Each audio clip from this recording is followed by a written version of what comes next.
Donc, on va parler un petit peu des nouveaux modes de sélection des bois. On va parler également des nouvelles pratiques qui sont liées à l'utilisation des alternatifs à la barrique.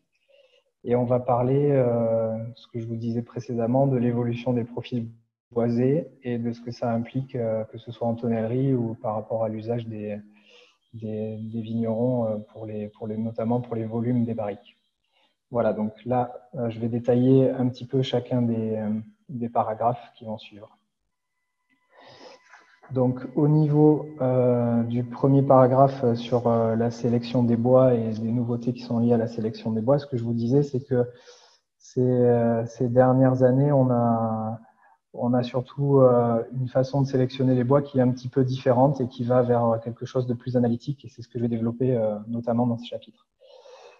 Alors, pour bien comprendre tout ça, je voulais vous faire un petit rappel que vous connaissez probablement, parce que ça, c'est des choses qu'on connaît un petit peu depuis un peu plus longtemps. Le fait que les bois amènent tous des profils organoleptiques différents, ont tous un impact différent sur le vin. Et ça, c'est dû à leur composition notamment et à la façon dont ils sont travaillés aussi. Donc pour refaire un petit point, il faut resituer, savoir que dans les bois, on a des composés qui sont dits non volatiles, qui sont plutôt les composés qui vont agir sur l'équilibre en bouche et sur l'ouverture aromatique. Donc dans ces composés non volatiles, on a les élagitanins notamment, et on a des molécules qu'on connaît un peu moins et que je développerai un petit peu dans la suite du chapitre, qui sont les QTT et les lignanes. Et ensuite, on a les composés volatiles, qui sont en fait les composés qui vont plus agir directement sur les perceptions d'arômes par rapport à leur impact sur le vin. Donc, on a des composés qui sont directement présents dans le bois brut, comme les lactones et les eugénols, qui vont être responsables à la fois du côté fruité, doux et du côté épicé. Et on a des composés qui sont issus donc, du travail des bois ensuite, et notamment de la chauffe, comme la vanilline et comme toute la famille des furanes, qui vont amener les notes empyromatiques toastées, donc tout ce qui est voilà, toasté, grillé.